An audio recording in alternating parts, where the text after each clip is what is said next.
Wayne LaPierre resigns from the NRA. Plus, law professor Robert Leider on why it's so hard to challenge new gun restrictions like those in California. That and more on this episode of the Weekly Reload Podcast. No, the devil's got no hold on me. All right, ladies and gentlemen, welcome to another episode of the Weekly Reload Podcast. I'm your host, Stephen Gutowski. I'm also a CNN contributor and the founder of thereload.com, where you can head over and sign up for our free newsletter today. You get one email a week that keeps you up to date with what's going on in guns in America. And you can, of course, go deeper than that if you'd like by buying a membership and getting exclusive access to hundreds of pieces of news and analysis you will not find anywhere else in this world. So check that out today if you haven't already. This week, we are discussing the effective ban on gun carry in California at the moment and using that as a bit of a jumping off point to a broader topic here about these Bruen response laws and sort of the nature of them compared to what risks lawmakers who enact them face versus people who are living under them and may defy them. So to do that, I figured we'd have a good legal mind on the show this week, and so we have Robert Leider, who's an assistant professor, associate professor at George Mason University at the Antonin Scalia School of Law. So welcome to the show, Robert. We appreciate you coming on. Well, thank you for having me, Stephen. It's good to be back. Yeah, absolutely. Good to have you. I think you're somebody who I always respect as an expert in this field in Second Amendment law. And I thought you wanted to really have you on because there's a piece you wrote. It's a little bit old at this point. It's back from January, but of last year, 2023. But it deals with something that I've been thinking about a lot since this stay was issued in the case against California's sensitive places restrictions, the gun-free zones that really effectively bar gun carry altogether in California, even though the Supreme Court, that was the core holding of Bruen, right? Was that the Second Amendment covers the right to bear arms, to carry guns in public for self-defense. And now it's actually harder to do that in California than it was before Bruen came down. And at the same time, these legal challenges haven't played out the way I think a lot of gun rights advocates would have liked, obviously. But also, there's something more.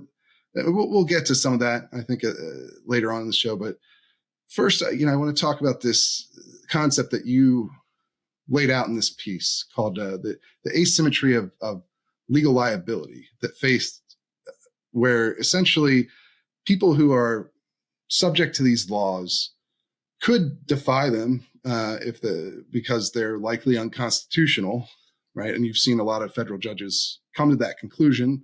Not all of them, but a lot of them in the last year and a half since they started becoming enacted. But that, there's a lot of risk that goes along with that. Whereas the lawmakers and law enforcement officials who are responsible for these prohibitions really don't face much risk in enacting them, even though they do seem to go directly against what the court has held.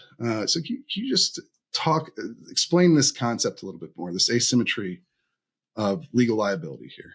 Yeah. So just as a quick preface, the states that were formerly may issue states are replacing their may issue laws with extensive restrictions on where individuals may carry firearms. There are kind of two sets of restrictions that are happening right now. They're the so-called sensitive place restrictions that say don't carry a gun in a bar or restaurant, and they're piling on as many of those locations as they can think of, hospitals. And then there's the second thing that's even more extensive, which what they say is changing the default private property rules to say guns are not allowed unless they are expressly welcomed on the private property. I don't think that's what these laws actually do, but I'm not going to go down that rabbit hole at this moment. We can discuss that later. But what the combination of the two basically means, when you combine the two, there is nowhere that you can basically carry a gun. When you ask the sponsoring legislator, where you can carry a gun, he will forthrightly say maybe a few sidewalks. Yeah. And you've seen that in multiple states, right? The governor of New York said that about their law. Yes. And also, I believe one of the sponsors of the California legislation said exactly this. You can't carry anyone. At least that's how they envision it. Yes. But sidewalks. So, sidewalks, really, not even. And the ironic thing here is that the laws now are much more strict than before Bruen happened. If you're in San Francisco, getting a permit was extraordinarily difficult. But there are a lot of places in California that you could get a permit. And once you got the permit, you were pretty unrestricted in what you could do. So they have replaced the system where people could choose where to live and thereby get permits with a system that is basically a flat ban for the entire state.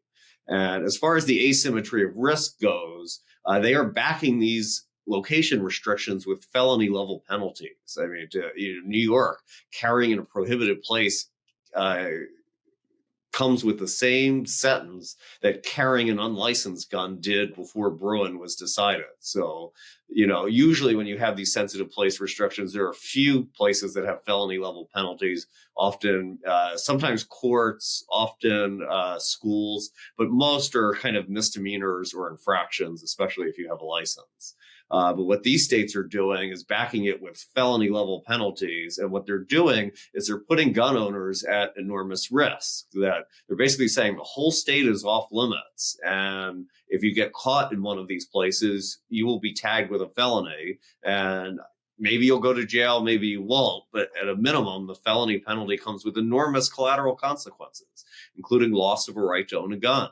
And so naturally, this is going to deter people because the Second Amendment jurisprudence at the federal level is still somewhat new and underdeveloped. And so there's not a body of case law that you can rely on to say this is unconstitutional. So from the gun owner perspective, a gun owner faces felony level penalties basically every time he carries a gun off his own premises. The same liability is not true for the state officials. Through various doctrines, legislators have absolute immunity for their legislation.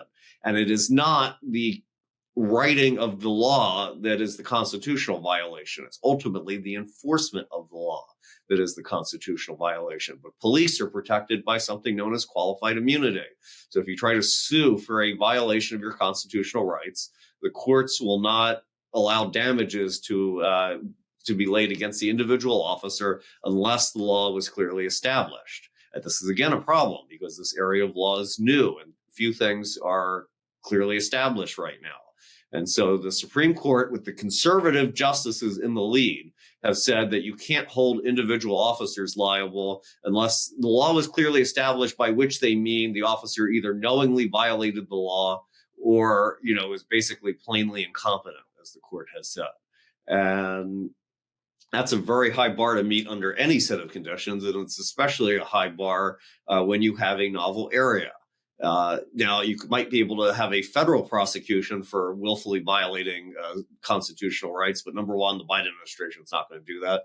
And number two, again, the mens rea here is very high, willfully. You generally have to show that the officer violated a known legal duty. And the officer is going to say, well, we don't know what sensitive places can be lawfully restricted and can't. And so when you add all this up, it's having the effect of deterring people from exercising their rights, because on the one hand, gun owners face felony level penalties. And on the other hand, the government officers who are enforcing the law are shielded by various doctrines. And so, Right. It's kind of in a situation now where you have to be a little bit risk preferring to exercise your rights in California or New York. Yeah, and a number of other states too. New Jersey and Hawaii and some of these other places that have passed these Bruen response bills. I want to get a little bit more into that, right? Because obviously, I think the average gun owner would say, well, Bruen, they said public gun carry is a constitutionally protected right under the Second Amendment. So isn't that clearly established, right? But as you wrote in your piece, the issue with that is they're not necessarily going straight at what Bruen specifically dealt with, right? They're doing something else. You call it loopholing. Can you explain this a little bit? Yeah, so the loopholing idea is that what they're trying to do is find some legal artifice by which they can ban public carry. Now, they can't come out and say, it is unlawful to carry a firearm in public. That would be squarely opposed to what Bruen held, and a court would enjoin that in 2 seconds. But what they're trying to do is say, okay, well, Bruen said you can generally carry a gun, but it didn't say you could have a gun in a school. And I think most people on both sides agree that there's no constitutional right to have a gun in a school. Well, we're going to say a school, and then we're going to say a hospital. And, you have a federal law, the Federal Gun-Free School Zones Act, that says not only the school, but 1,000 feet from the school. And what they're trying to do is basically add up all these. They're trying to do 2 things. One, they're trying to add up all these sensitive places to basically replicate a general ban. And so what they're in essence doing is trying to find, if they can't ban it directly, they're trying to find a legal loophole that lets them do it indirectly. The second thing that they're trying to do is they're often, some of these bans extend to parking lots and to other things. And what they're trying to leverage are what is known academically as the spillover effects. That, if you can't carry a gun in the school and you can't have the gun in your car, then you also can't have the gun when you go to and from the school. And for, many regular people, maybe you go to work, you come home from work, you pick your children up at school, you run an errand, and then you come home. Well, if you can't have the gun in the school or anywhere near the school, then you also can't have the gun while you're working. You can't have the gun when you're running your errand. You would have to go home first. And so, their hope is that if they have enough locations that are off limits, and there's nowhere to store the guns, it'll be too impractical to carry a gun and people won't do it. Yeah. I think that's why I've called these effective bans, because they're not technically, you could carry some places, but even in less restrictive areas like Washington, D.C., for example, public carry on public transit is banned, which makes it much more difficult if you don't have a car to get around to ever carry a gun, right? I mean, is this sort of the point you're getting at here? Yes, that's exactly. I think that's exactly the purpose. And I think public transit bans kind of come in 2 forms. In a lot of jurisdictions, it may not matter that much because people aren't particularly reliant on public transit. And, I don't know, a ban on public transit in the city of Los Angeles, maybe it doesn't matter that much because so few people take it. They all have their own cars. But there are a lot of urban areas like New York and DC where driving a car is actively discouraged. And a ban on public transit is a lot more significant because it's not just the ban on public transit. It's also the ban on anywhere you go after being on public transit. And so in essence, in an area that's actively discouraging people from driving their cars or owning a car, a ban on public transit may be basically limiting individuals to walking distance. Yeah, it's also pretty regressive based on the fact that a lot of poorer people are the ones who rely on public transit exclusively because they can't. It's very expensive often to keep a car in some of these cities. But it's a bit ancillary to what we're getting at, but it's an important point, I think. It's not totally ancillary because a lot of these laws do have this regressive effect of banning gun carry effectively by poorer citizens. If they can't afford their own car, there's no way for them to comply with the Gun-Free School Zones Act. In some places, they might not have a private driveway. Maybe they do have to carry a gun from an apartment to a public street to access, if they do have a car, to access their car. And, in some jurisdictions, there's no lawful way to do that. Right. Yeah, fair point. But so, another thing that I think you get at that is a valuable insight involves the fact that, some of these loopholes that they're going for are just only a hair away from what the Supreme Court was explicitly saying you can't do. For instance, in New York, in Bruen, the Supreme Court, the majority talks about how you can't just make Manhattan, the whole island, off limits because it's crowded and has a police department, right? That was sort of one of the counter arguments in the case. And so New York, instead of making all of Manhattan off limits, made large sections of some neighborhoods off limits. For instance, Times Square, that just made a vague area that they classify as Times Square, well past the famous areas, and said you can't carry here. And that's really not that far off. And you could say that for a lot of these sensitive places in these other jurisdictions. But And a lot of the district court level, you've seen judges say no to this, but for instance, the Second Circuit Court of Appeals has said this is acceptable under Bruen. Why do you think that is? So the Second Circuit said it was acceptable, but that was only on a preliminary review, and it was sent back for more factual development. Sure. I think one thing that gun owners who challenge these laws have to be careful to do is to develop fully what the impact of these restrictions are. I think it's one, it doesn't always occur to the judges when they hear hospitals and parks and 100 feet. They don't always fully internalize what the cumulative effect of all these things are. And I think in some of the more recent litigation, the lawyers are getting a little bit better about including maps and drawing out like what this effectively means. So the Second Circuit's ruling was still in a preliminary stage. Now, as you noted about Times Square, this came up at oral argument in Bruen, and what basically New York did is said, well, we're not going to only include Times Square, but the entire thing that they call the Times Square Business District, which includes a whole bunch of businesses that are blocks away. You can't even see Times Square from a lot of these places. Yeah, Go ahead. Sorry. The question on the loopholing front, the idea behind qualified immunity is that you do not want to impede officers from vigorously enforcing the law because of fear of personal liability. Now, it turns out there's some research by Joanna Schwartz and some other, officers almost never pay the judgments. The judgments are almost always paid either by the municipality or the insurance company. But that message has never trickled down to the courts. The courts are afraid that if they impose liability like they used to in the old days, that officers are just going to sit back and not want to enforce the law. The question I was asking the piece that you mentioned is, are we going to take a perversion of this doctrine, which, you can understand that if the law is unclear, you might not want the officer to face personal liability if he guesses wrong. But what you have here is kind of an abuse of that doctrine, where what they're trying to do is say, okay, you decided X, but we're going to try to replicate X with Y. So the goal that we have is the unconstitutional goal of generally banning public carry. And the question is that immunity going to extend just because the court has not ruled on the particular legal artifice to accomplish the unconstitutional ends? And I was suggesting that where you intend a patently unconstitutional objective, maybe it shouldn't matter that the court hasn't yet ruled on the specific means to attain those unconstitutional ends. The fact that you intend unconstitutional ends should be the end of the immunity analysis. Yeah, essentially because the argument goes that because these lawmakers are essentially laying out the fact that they are trying to infringe on this right the Supreme Court has identified, that is their intention going into it, that should play a role in whether or not those enforcing it receive qualified immunity, right? Yeah, and it's not just the fact that they're subjectively motivated by this. Like, they are actually seeking an unconstitutional objective. Qualified immunity was never intended to shield those who deliberately act unconstitutionally.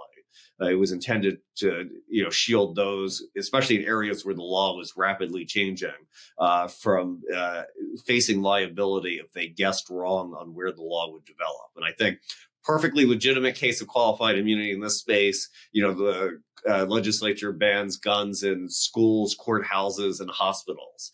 And, maybe the officer knows that schools and courthouses are fine. He's genuinely unsure whether the ban on hospitals will be upheld or not. The courts don't want the officer to face, if he faces somebody with a gun in a hospital, a genuine dilemma about what to do because of uncertainty about what the courts are going to do with that. But the ban on guns in hospitals is a mile away from the ban on guns on basically all private property, which is a de facto ban on guns throughout the jurisdiction. Or, the even more extreme cases in New Jersey is the ban on loaded carry in all private vehicles. Right. Which is, you can only carry in New Jersey under the statute if you're walking. I mean, I don't think there's any question that's unconstitutional. And, yeah. How do you envision that would play out in practice? Because, I think gun rights advocates who look at the situation, they get upset at the lawmakers or the courts, what have you, not necessarily the individual police officer who's tasked with enforcing these things. So I'm just how would a qualified immunity situation play out here that you're envisioning, a potential elimination of that for these particular laws? What would that look like in real life? If the courts did, I don't think, just to be clear, I don't think the courts are going to eliminate qualified immunity. The people who are in favor, the judges who are in favor of Bruen also tend to be the judges who are in favor of robust qualified immunity. And I suspect as they collide, qualified immunity is going to win because a lot of these judges are law and order types. But if the situation played out as I'm suggesting, I think in areas where the doctrine really is uncertain, like specific, hospitals, zoos, things where there's just not a lot of law and you could guess either way, qualified immunity would extend there.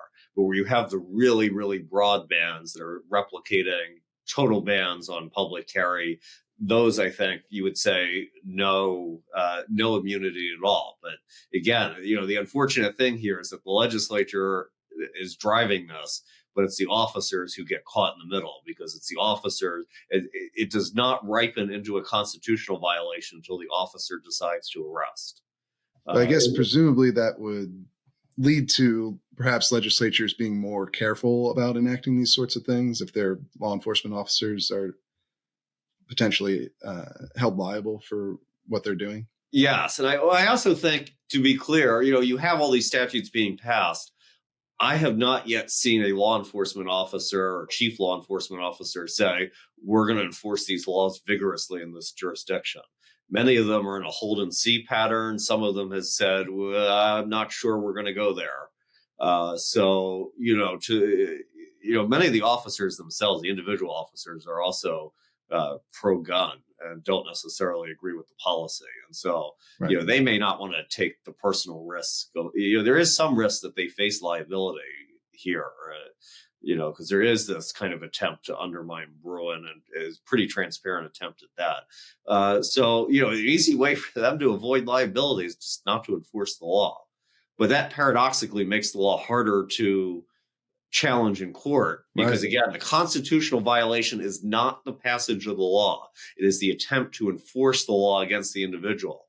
And if no one is threatened with prosecution, often the courts will say, well, no one has standing just because there's an unconstitutional statute somewhere on the books. There are a lot of unconstitutional statutes on the books. That is exactly what's happened with the DC public transit ban that we mentioned earlier. There have been, I believe, 2 different lawsuits against that, and they've both been tossed on standing grounds because no one's actually been prosecuted under that law. So it can be hard. The to DC get at. Circuit has unusually severe standing rules, and I think those rules themselves should be the subject of Supreme Court review because DC basically requires you to be prosecuted. Most jurisdictions will say it's enough if there's a credible threat of prosecution, and I don't think DC denies that it's likely to enforce its ban against anyone who is caught on the metro, but the DC Circuit has ratcheted that up to the point where basically you have to be prosecuted. But to be clear, there is no constitutional right to a pre-enforcement challenge. And if you go back to a lot of the old cases that people read sometimes on state cases, those all arose out of convictions for carrying concealed weapons or carrying weapons into prohibited places. Mm-hmm. And, the law, it is not unusual in the law that you are put at your peril of guessing right. So there's no, we have these pre-enforcement challenges because we often don't want to put people for obvious policy reasons between a choice of violating the law and suffering the consequences and not exercising their constitutional rights. But there is no inherent right to a pre-enforcement challenge. And I want to chase that down a little bit more. But first I want to, and maybe somewhat related, just discuss this a point I was trying to get at earlier with the New York Times Square issue, where it seems to, I think a lot of people would look at that and say, well, it's an attempt at loopholing, but it's a pretty weak one, right? It's very close to what the Supreme Court had mentioned explicitly is not allowed. But the problem you face in challenging that is where this law is, right? Same thing for California, Hawaii, Maryland, right? That these laws are in place in areas that the court system tends to lean more towards upholding gun restrictions, right? And this is something you talked about a little bit as part of the risk analysis? I think there are two sets of risks here. The first set of risks is that the jurisdictions that are imposing these rules, they're in places like the Second and Ninth Circuits, where the judges are overwhelmingly liberal. And if you look at what the Supreme Court does, the Supreme Court likes to say, we are not here to correct errors in the lower courts. What we are here to do is to ensure the uniformity of federal law. And the problem is that you never generate circuit splits, where courts come to different opinions, because it's not like Texas is doing this and the Fifth Circuit's ruling one way and the Ninth Circuit's ruling the other way. What you have is you just have liberal jurisdictions doing this. And so you basically only have liberal courts evaluating them. And, they tend to reach judgments that are adverse to the gun owners. But you can't go to the Supreme Court and say, well, we have this conflict sorted out for us. So you have to say, this is wrong, please correct it. And the court often doesn't like to do that. And so it's often very hard to seek review. I think the second set of issues comes in with the fact that I think most judges are not pro-gun. That is true of most of the Democratic nominees, but it's also true of a substantial fraction of the conservative Republican nominees. And you take judges like Judge Easterbrook, who was one of the great judges of our time and a conservative Republican appointee. For whatever reason, the Second Amendment is a blind spot for him. And so even in places like the Seventh Circuit, this very much reshapes the law of the Seventh Circuit, that if he took a more individual right approach to the Second Amendment, the law in the Seventh Circuit would be quite different. But there are a lot of judges, Judge Easterbrook, Judge Ludick until he retired, who are not, and there are many others, Judge Wilkinson on the Fourth Circuit, who are known as conservative Republican appointees, but they do not like guns and they do not like the Second Amendment. And they think that the court erred in Heller and Bruen. And so, in the federal courts, you have gun owners basically appealing to a minority of Republican appointees for relief. And it often comes down to the luck of the draw of whoever the appellate panel is. Although in the Ninth Circuit, it doesn't matter what the draw is, because it's almost always reversed by the full court, or by a larger panel of the full court, I should say. But, that does the judges that you draw, can really matter. And the odds are not good in places like the first, second, fourth, and ninth circuits. Yeah. And as you said, that's where most of the laws that gun owners want to challenge come out of. So it's difficult.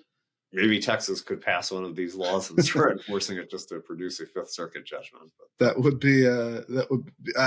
be really interesting to watch a political operation do something like that. You'd have to really explain how that would benefit the pro-gun voters in Texas. But I'm sure a lot of them would be not happy. Right. It won't happen, but no circuit split, often no Supreme Court review. It's not coincidental that Heller comes up because the D.C. Circuit struck down the D.C. ban. If it had upheld the ban, who knows if Heller, would have come to be. Yeah, no, it's definitely, I think that's a very important point that gets glossed over a lot in this.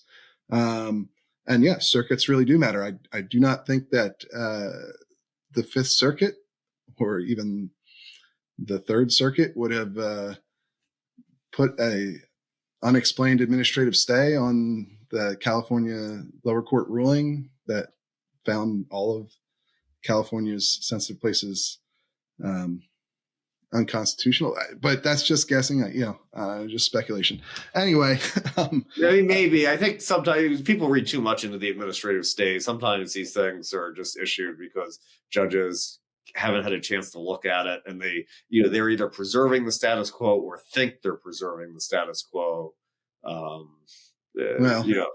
think you'd be hard pressed to think you're preserving the status quo in the California case. That's why I said think of it, because obviously the status quo until recently was you could carry basically anywhere on a permit. Right. But I think from their perspective, you have this judgment that could upend what the statute is, and sometimes they just want to say, let's just hold things and for the review. And it's not. I tend to take that view of it too, but sometimes, like in this case, it's hard to It's certainly hard to convince people that that's what's going on, especially given the track record of the Ninth Circuit. But it may not. It is an important point. Yeah. Oftentimes we don't know who these motion panel judges are. Sometimes we know, sometimes we don't. But sometimes we don't know, and sometimes too they just might, as a courtesy, say, "I'm going to preserve the situation. I'm going to let the panel that's going to handle this on the merits sort it out because this is a big case and a big deal, and it's not right for us to get." Sometimes I think they think it's not right for us to get involved. Let the judges who are assigned the case get involved. Yeah, although you would think that they should just leave the lower court decision in place then. But fair point. There are risks to doing that. I think, I want to get into a little bit of the injunction stuff because I think that's what I want to move to next. But well, I think there's a perception that if the injunction is in place, then it is lawful to carry the gun. Right. That is not true. And there's a great paper or great article by Jonathan Mitchell of Texas SB 8 fame, where he talks about the writ of erasure fallacy. And, the idea is that the injunction doesn't wipe away the law. The law still exists.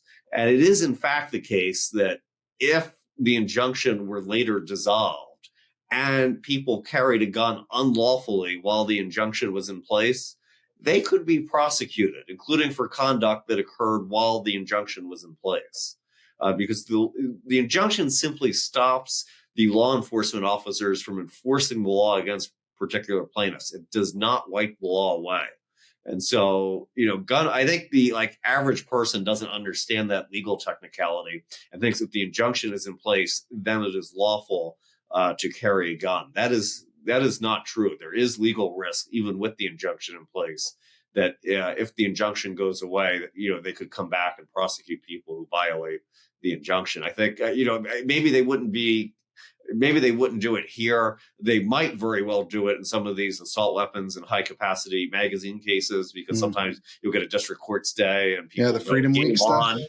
People will go game on. I'm going to buy everything that I can while the stay is in place. But then the court, especially in places like the Ninth Circuit, overturn the injunction or stay the injunction, and those people have committed crimes.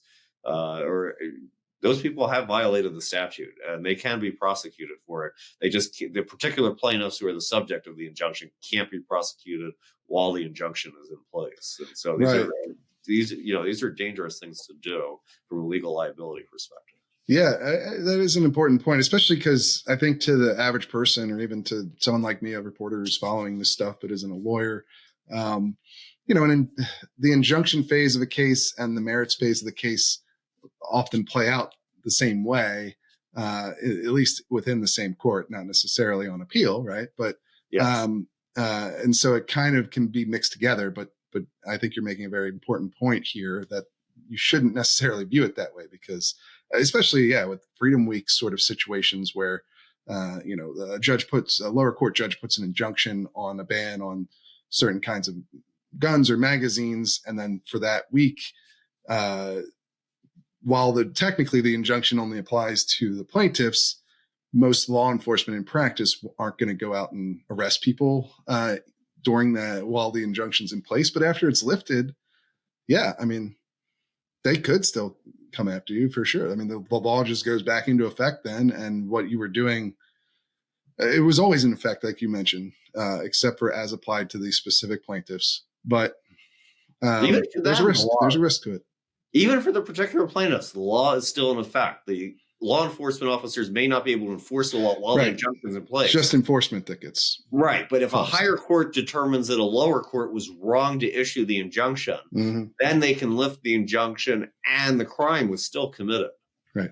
But to your view, do you think that goes the other way? Right. If a law is in effect, but it's unconstitutional, there's obviously a well-worn saying in the gun owning community that it's better to be judged by 12 than carried by 6. And it's sort of this idea that, if a law goes to the point of if a law is unconstitutional, perhaps you don't have to follow it because it's not constitutional. But is that a valid point of view? I mean, I'm not Not that I would advocate for people to do this, but I think it's a valid point of view. I think when you do it, you take on certain legal risks that a court might disagree with you. right. I mean, you might even get vindicated years later after your case is final, and that won't help you very much. Yeah. So there is risk anytime you violate the law. Law enforcement officers get qualified immunity. Private citizens do not. Yeah. So this goes back to that the difference in the level of risk here for a private individual versus Yes. lawmakers and law enforcement, because you can do this, right? If the law is like you're mentioning here, the vampire rule, as they call it, this idea that you can't carry on publicly accessible private property unless they explicitly say that you can. That's very likely unconstitutional. Every court that I've seen rule on this question so far has found it unconstitutional, even the Second Circuit. So it's probably unconstitutional. You may want to ignore that rule, but it carries that risk with it. That's much higher for you than it is for somebody who might be charged with enforcing the rule against you. Yes. And, you may get vindicated at the end. It can still be very expensive to vindicate your rights and pretty traumatic when you have a felony indictment. So I don't want to play that down. I mean, on the other hand, if you think a law is patently unconstitutional and you are well grounded in that belief, then, it's not automatically the case that you have to be deterred from your rights simply because a court hasn't invalidated it yet. I mean, I do think these private property bans are highly likely to fall. They're already starting to fall. They are not actually, people call them vampire rules or have all kinds of names for them. But I think one of the things that I think is interesting about these rules is they don't actually switch the presumption. So if you had a presumption that was switched, it would be unlawful for everyone to carry a gun on the premises, except if they were invited or they were justified as trespassers, what would otherwise be a trespasser, such as a police officer who was enforcing a warrant. But there's a difference legally between an officer who's enforcing a warrant and an officer who is buying a cup of coffee or is off duty or retired or out of his jurisdiction, or even better. I mean, you look at the list of exceptions in the New York and New Jersey and Maryland laws. I mean, a lot of the, New York, New Jersey, they're exempting off-duty law enforcement officers, retired law enforcement officers, out-of-jurisdiction law enforcement officers, tax court judges, administrative law judges, workers' compensation judges. These individuals have no official reason to carry a gun on private property without the consent of the owner. And so, the other thing about these laws is these laws are so heavily gerrymandered that they're not actually switching the presumption. A true presumption against carrying on private property would say that no one could have it on private property, again, unless there's like a warrant or something that would justify what would otherwise be a trespass. And what they are doing is saying all the people we want to carry a gun, the presumption doesn't apply to them. But the people we don't want to carry a gun, they're subject to the presumption. But you have a total lack of fit between their asserted interest of letting private property owners control who comes on the premises with weapons and what they're actually doing. Because retired out of jurisdiction, off-duty law enforcement, they have no official duty reason for carrying a gun against the private property owner's wishes. So, I do resist a little bit the label of these as vampire rules, because they're not. They're just gerrymandered bans. And, I don't know what the rule would be if they actually switched the presumption for everyone. I think that's a valid point. Yeah, that's something that doesn't... They're not switching it. Yeah. That's something that doesn't get discussed often when we talk about this section of these Bruen response bills, which it probably should, because that's the most expansive version. That's the thing that really amps up the nature of these Bruen response bills, because it applies so many places. People are litigating the hospitals and the religious institutions. I think the private property ban is that is the most significant thing, because that is what makes if you can't stop and get gas or go to the bathroom, like, you can't carry except maybe a few feet from home. Right. So I think the private property ban is by far the most significant thing in the Bruen response bill. I also think it's likely the private property ban is going to fall I am not sure any of the specifically enumerated sensitive places will fall. I mean, if it were me, I would be pretty confident that the private property ban would fall. I am not confident that any individual location like summer camps or hospitals or zoos is going to be invalidated in the end. Yeah, but that goes back to that asymmetry of risk, because you've really, if you are going to carry against statute in these areas because you believe that the statute's unconstitutional, you better be very sure that you're right and willing to face any sort of legal prosecution that could take years to exonerate you, especially because these things are in place in jurisdictions where you're probably not going to be in front of a very friendly judge. And so that whereas the risk for the government officials who are making and enforcing these laws is pretty low comparatively in practice. Even maybe they should not be get the benefit of qualified immunity, but they probably will. They probably will. And I don't think anyone's going to prosecute them for willfully violating constitutional rights. And even if they did, they'd have problems with the burden of proof. I think the one thing, though, one lesson out of all this is gun owners are making a mistake if they think that the courts are going to come in and save them from all sorts of obnoxious legislation. They might to a degree, but the amount of gun control in a jurisdiction is going to be primarily determined by the political process.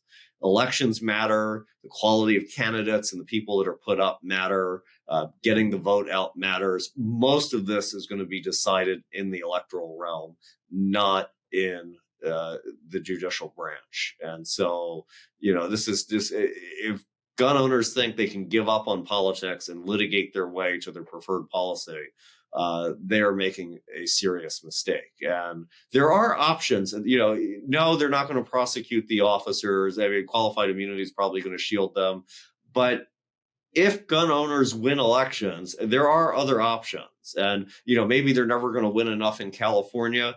But once you start violating constitutional rights under Section 5 of the 14th Amendment, Congress can come in and enforce by appropriate legislation to stop. They can enact appropriate legislation to stop the violation of constitutional rights. And, one of the things gun owners could lobby for in a conservative Congress is to have Congress come in and say, for example, New York's licensing regime is and has always been unconstitutional. It has, it takes like $1,000 to get a license by the time you're done with training and fees. It has frequently been applied in ways that are patently unconstitutional. At various times, bribery in the process has infected the process. Even after Bruen, they enacted all these laws, many of which were declared invalidated.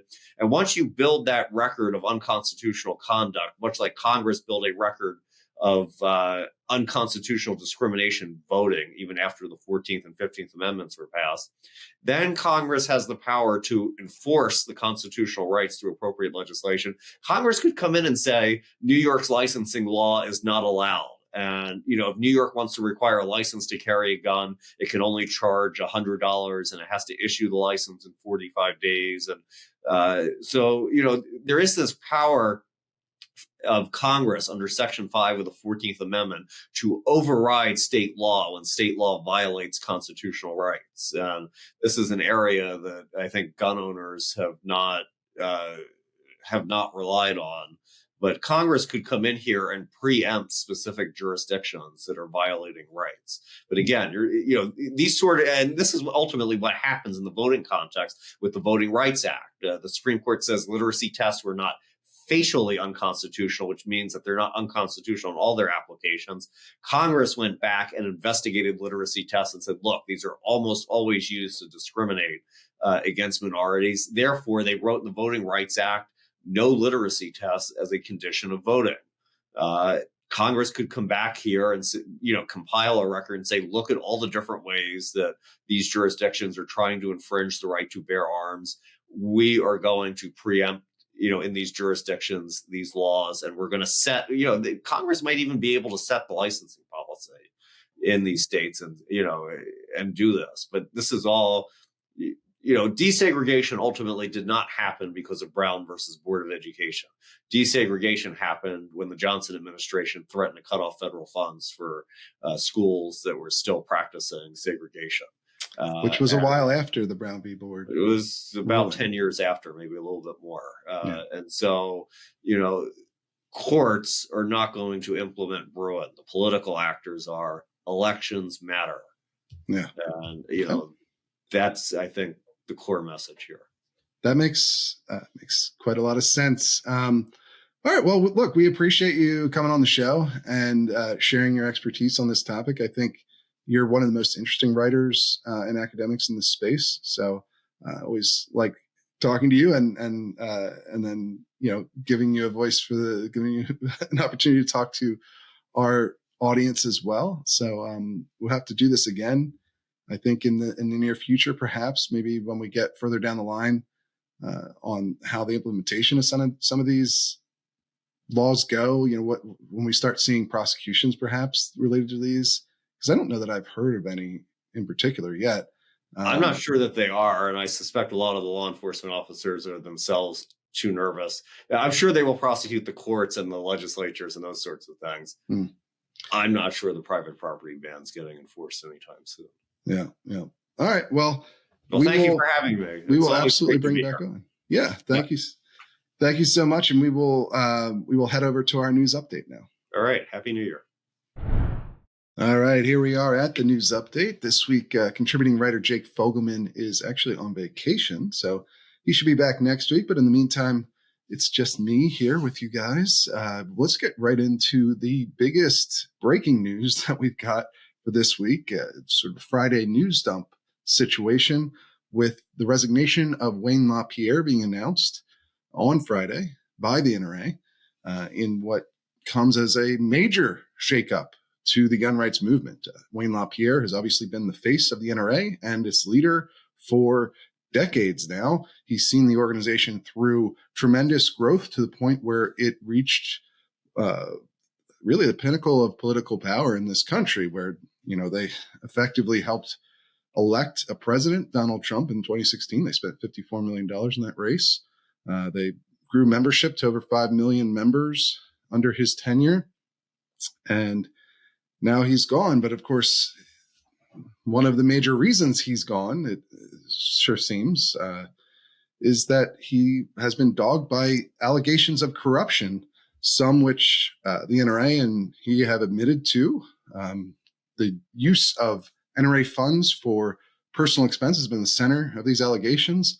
Things like private jet flights, fancy suits, luxury vacations, lots of self-dealing accusations going on, yacht trips from the owners of companies that work with the NRA that have really cushy deals with the NRA. Things of that nature have obviously been at the center of the NRA story over the last 4 years. And Wayne LaPierre's resignation, perhaps not coincidentally, comes as the trial in New York over those allegations is set to begin on Monday, probably when you perhaps hearing this.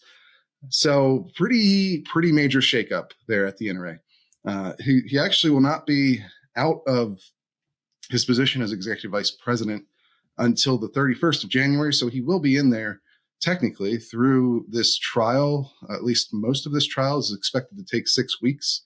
And he's going to be replaced in the meantime in an interim role by Andrew Rule-Nundum, who is one of his closest advisors and has been for decades. And until just last month, actually, was the organization's spokesperson. Then they fired the head of general operations, which is the part of the NRA that oversees things like the gun safety training program. For instance, I am a NRA certified instructor. That's done through general operations. It's separate from things like the political wing. The Institute for Legislative Action is a totally separate legal entity. But the head of general operations was let go last month and replaced by Rule-Nundum, who then was in line to become the executive vice president if Wayne LaPierre resigned or left, and that's exactly what he's doing. So Andrew Rule-Nundum will take over, obviously a Wayne ally, and has been for a long time. Additionally, one of the people who announced this resignation was NRA President Charles Cotton, who is serving an additional term after the board changed the rules to allow him to do that, and forced out the Willis Lee, who was the first vice president that was set to take his place. So, one thing I will say, just as a bit of an analysis here for you guys, and we've got a piece on this, of course, at the Reload. I don't think this changes very much in the short term. It's a monumental change to see Wayne LaPierre not be the head of the NRA. I think for anyone in America, honestly, that's the level of importance the NRA serves in American politics, and obviously, especially within the gun rights movement, and that he has been the face and the head of that organization for decades, since 1991, for over 30 years now. And him not being the guy anymore is going to be a long-term monumental change. Now, it's something that may have resulted anyway from this lawsuit in New York, this civil suit that they're facing. But, having it happen now, I think doesn't change much for the trial itself. Although I will say that the NRA's defense in that case has been effectively that they had admitted to some wrongdoing, to some what they've called excess benefits being taken by leadership, including Wayne LaPierre, although they have disputed how much that was by orders of magnitude. Wayne LaPierre and other members of leadership are accused of diverting tens, if not hundreds of millions of dollars, or $100 million or more over decades now, of course, to themselves from NRA funds for lavish personal expenses. And so they haven't admitted to anywhere near that level of diversion. And instead, they have rooted out a couple of the people who were at the center of this. The former treasurer is gone. Wayne's former chief of staff, actually, Josh Powell, his name is, he just settled with the New York Attorney General and will have to pay $100,000 actually back to the NRA itself at the conclusion of this trial, and won't be able to serve on any nonprofit boards going forward in New York. That's sort of something that is at stake for Wayne LaPierre, and that remains obviously on the table even if he resigns and is no longer in charge of the NRA. So the New York Attorney General, Letitia James, who, to be fair, is a political opponent of the NRA, has called them a domestic terror organization when she was running for Attorney General. But she has also said that this resignation doesn't change her approach to the case. And I think leadership, as given the makeup of it, as I just explained, I don't think is likely to change its approach to this case very much. But they have sort of bolstered their legal argument that they rooted out some of this corruption, that the people who were responsible for it are now no longer at the NRA. And that is the argument they're going to take to court starting on Monday. And perhaps it's a bit stronger with Wayne LaPierre resigning, although, again, he won't actually be out of office until about halfway through this trial. So we'll see what kind of impact that has in the real world. It's certainly a monumental change, though, to the American political scene and the gun rights movement especially. But we will obviously be keeping a track of that as it moves forward. And you can, of course, read that piece that I alluded to of my further analysis on this situation over at the Reload, if you are, of course, a Reload member. And other than that, we have a couple other big stories too. It's not the only thing going on, although it is the biggest one. But we also saw, for instance, gun sales spiked at the end of 2023. This is something that we've been following, of course, since the beginning of the Reload. There was a surge in gun buying during the pandemic. During 2020, there were sort of a lot of reasons why people of all different stripes were motivated to go out and buy guns, and millions of people did for the first time. And that led to huge unprecedented demand in the gun market, but has also led to years of decline since that point. And so that's fairly typical in the gun world, in the gun market. You will see a big spike in demand. Usually there's a preceding event that causes the spike, some sort of terrorist event or political action to try and tighten gun laws. You see spikes around election years a lot of times, especially presidential election years, or of course, the pandemic, the George Floyd's murder, the riots that occurred after that. Those are all things that motivated people to want to, be able to protect themselves. And in America, that's done by buying a gun for a lot of people. So after that happens, though, you tend to see a decline back down to towards where things had been before. Although generally that decline has always found a new floor. The demand is always leveled out before, you get all the way back down to the previous demand levels. So you'll see a spike and a decline, but the new normal will end up somewhere above what the old normal was. And that does appear to be what's happening now. This is 3 months in a row where we've seen National Instant Criminal Background Check System checks, the NICS system, which is what when you go to a store and buy a gun, when you buy a gun from any licensed dealer, you have to fill out that background check. That's what you're filling out. And the FBI keeps a track of how many of those are filled out every month or every quarter. And this year we saw that in, I believe, going back to October, November, December now, sales were up, or at least checks were up through, compared to the year before, compared to 2022. So the fourth quarter overall was also up almost 5%. It was about 4.6%. So I think that provides, in addition to some of the gun sales figures we've seen from the major manufacturers, Smith & Wesson in particular had posted its first quarterly net sales increase, not profit increase, net sales increase over really the last several years. So a lot of us in the media, and also I'm sure in the industry itself, have been looking for where this floor is going to settle out or when it's going to settle out. And now it appears there's good evidence that it has. 2023 overall was still down from 2022, but at 15.8 million NICS checks, or at least adjusted NICS checks, because one of the things that's important to keep in mind with NICS is that those numbers can also reflect things like gun permit applications. When you apply for a gun carry permit or a purchase permit, a permit to purchase in some states, in many states, they will run a NICS check on you. And so the raw numbers of checks are not a reliable way to track gun sales anymore.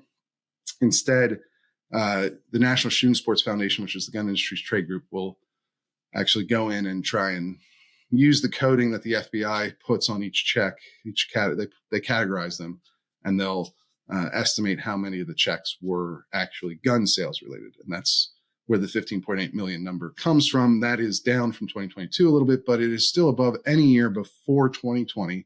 And as I just mentioned, the end of 2023 is where we've seen this pickup in sales again, this rise, this increase. And so that is likely to continue as well headed into 2024 for the reason I mentioned earlier. There's an election. There's a big political election. And certainly it seems likely that the candidates in that election are going to have very different views on gun policy. Certainly President Biden, who's running for re-election and has very little real competition in the primaries, is going to be very staunchly for new gun restrictions. And that may lead people, even regardless of who the Republican nominee ends up being. Certainly former President Trump is the front runner there, but he's facing all kinds of legal issues, and it's a little bit more of a competitive race. Not a lot more competitive, but certainly a bit more competitive in on that side of the aisle. So we'll see. Regardless of who gets that nomination, I'd expect that they'll have a very stark contrast on gun policy, and that may motivate people to go out and buy guns as well. You see that a lot in election years. So expect that trend to continue upwards in 2024. The last story that I want to get to today, because I'm just trying to keep it short without Jake here to go back and forth with, is we actually have a story that Jake wrote and did a great analysis piece on, which is deals with Illinois' so-called assault weapons ban and the registration aspect of that. The beginning of the year, the deadline to register your affected guns in Illinois from this assault weapons ban passed. So the numbers are now out, and it was about 30,000 people total registered some sort of affected gun or ammunition in accordance with this law, which puts the compliance rate somewhere just above 1% of all gun owners in Illinois. And the reason we know how many gun owners there are in Illinois is because they have a sort of purchase to permit. I keep saying that backwards. Sorry. Permit to purchase system. It's called the Firearm Owner Identification Card. So it's sort of a registry of gun owners instead of a registry of guns. And so you can tell by looking at the numbers, perhaps how many people actually registered something under this law. Of course, there may also be some law enforcement registrations in there. I have to check on that and see exactly how that works. You see that often with the National Firearms Act. They have they have a registry for all machine guns, but if you know anything about federal law, new sales of machine guns have been barred since 1986. Yet the number of machine guns in the NFA registry continues to go up every year, and that's because law enforcement officials are exempt from that ban, but they still have to register the fully automatic weapons they have with the ATF. So the number keeps going up because of that, not because civilians have access to new machine guns. But so there may be a situation like that here. We don't know exactly at this point, but regardless, we do have a pretty good understanding that not a lot of people actually registered something under this law, which is really good evidence of mass noncompliance in this case, because while it's likely true not everyone with a firearms owner identification card in Illinois owned one of the guns that's affected, we are talking about some very popular firearms, right? The AR-15 is the most popular rifle in the country. It's very likely that a lot of people in Illinois owned one of those before this ban went into place. And then, of course, the ban extends way beyond AR-15s into most semi-automatic center-fired rifles would be included in there, shotguns as well, and even handguns. Things like threaded barrels could require you to register your gun under this law. So it's very likely that most people who own these affected guns did not register in time for this law, which should not come as a surprise, as Jake explains in his members' piece. This is in line with what we've seen from really almost every major registration or confiscation effort in the United States and even abroad. Even places like Canada and New Zealand have had pretty low compliance rates, even when the punishments are high for these. But you can look at specifically in America, you can look at New York in the SAFE Act, which was a similar law designed to register AR-15s and other affected guns. You could look at the New Jersey magazine limit ban when they lowered their limit from 15 to 10. New Jersey State Police had 0 people turn in magazines for that. Now, obviously these laws also include options to destroy or dismantle or move your guns out of state, things like that. So there are other compliance options in theory. Of course, there's no way to know how many people are doing those either, if anyone at all. And then, of course, you can look at our reporting on the pistol brace ban by the ATF. When that went into effect, most people did not comply with it, according to the estimates of the ATF. So, I think at the high end, it was 8%. At the low end, it was less than 1%. So that's pretty common. But Jake does a really good job going through sort of the history of this and explaining it in more detail. So if you want to check out that or my piece on the NRA situation, you should head over to reload.com and pick up a membership today. You will get access to those pieces as well as hundreds of other pieces that are news or analysis that you literally cannot get anywhere else. Plus, of course, you'll get access to this podcast a day early. and the opportunity to appear on the show in a member segment if you want to. We had one just a couple weeks ago, and I love doing those. Those are fun. Get some insight into the people who keep this place going, because that's the other thing a membership does, is it funds our work here. That is how we make our money. We are not beholden to anyone else but the readership. And so if you want to support what we do, this is a wholly independent news organization. We are not owned by anyone else. I own the Reload 100%. And we aren't beholden to any sort of advertisers or anything else. It's the people who provide our income are the people who read our reporting, the members. So I'd encourage you to go over and pick up a membership today if you haven't done so already. And then, of course, if you're not ready or able to make that purchase yet, you can help us out by liking or sharing this podcast with anyone you think might be interested. You can give us a thumbs up on YouTube or leave a review on your podcasting app where you're listening to this. We follow those some of those comments and reviews and try to change the show to keep up with that. In fact, we've moved some of the personal banter, sports stuff to the end of the show so people can get straight to all the news and they don't have to listen to that part if they don't want to. We make little changes like that.